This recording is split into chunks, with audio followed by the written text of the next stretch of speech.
नमस्कार दोस्तों, मैं राजकुमार मौर्य प्रखर इंडिया यूट्यूब मंच पे आपका स्वागत है।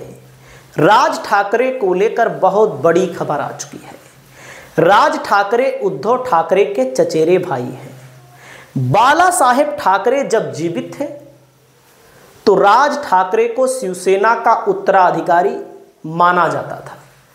उद्धव ठाकरे को बाला साहेब ठाकरे ने अपनी मृत्यु से जस्ट पहले उत्तराधिकारी घोषित कर दिया, जिससे राज ठाकरे हाशिए पर चले गए।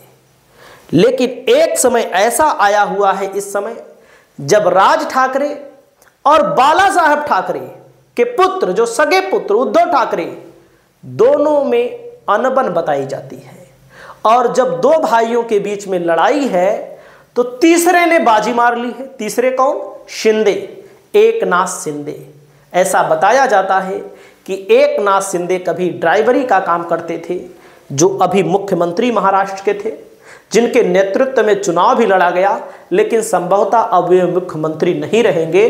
लेकिन शिवसेना, इनकी शिवसेना को उन्होंने तोड़ दिया।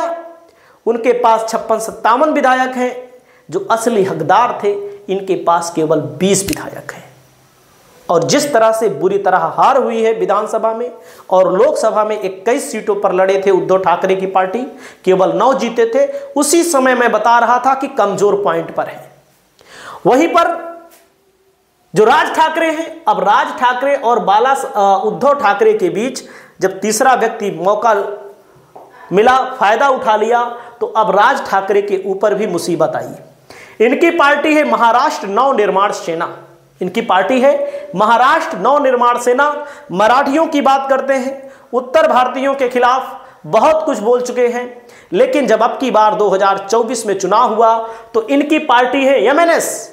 इनकी पार्टी को एक भी विधानसभा सीट नहीं मिली। इनके बेटे अमित ठाकरे चुनाव लड़ रहे थे, जो तीसरे नंबर पर गए। जहां से इनके बेटे लड़ रहे थे वहां पर शिवसेना उद्धव ठाकरे वाली जीती है, लेकिन इनके बेटे तीसरे नंबर पर चले गए। चलो ठीक है, इन्होंने मैदान में 125 उम्मीदवार उतारे थे। पार्टी को मात्र 1.55% वोट मिला।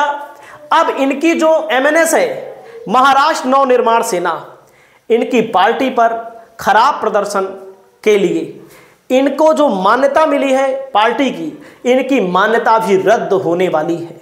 क्यों?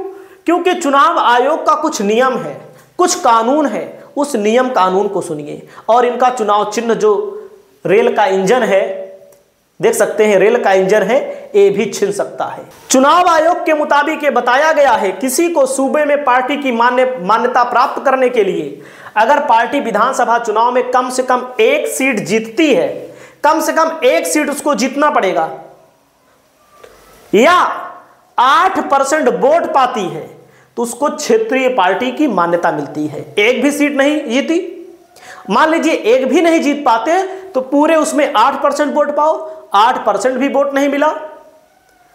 अगर पार्टी इस नियम पर खरी नहीं उतरती तो उसकी मान्यता रद्द हो सकती है। राज ठाकरे की एमएनएस इस समय दोनों में से कोई भी क्राइटेरिया पूरा नहीं कर रही है, तो आप समझ सकते हैं इनका रेल का इंजन अब किसी अन्य को दिया जा सकता है। इनके रेल के इंजन पर अब कोई और बैठ सकता है। तो आप समझ सकते हैं, जब दो भाई आपस में लड़ेंगे तो तीसरा आदमी आएगा और आपके घर को लूट लेगा। और कुछ लोग तो नारा ही दे रहे हैं, बटेंगे तो कटेंगे। योगी जी का यह नारा यहाँ पर एकदम सही फिट बैठ रहा है इन दोनों भाइयों के बीच। इनको बटना नहीं चाहिए था, आज बट गए। एक तरह से मान लीजिए बट गए, और बट गए तो कट गए। एकनाथ शिंदे असली शिवसेना, अब आप मानिएगा असली शिवसेना वही मानी जा रही है, क्योंकि जो ज्यादा जीत रहा है, दोनों भाई हकदार थे, लेकिन दोनों में मनमुटाव हुआ। ये सब कुर्सी के लिए हुआ, पार्टी के लिए हुआ, धन संपत्ति के लिए हुआ।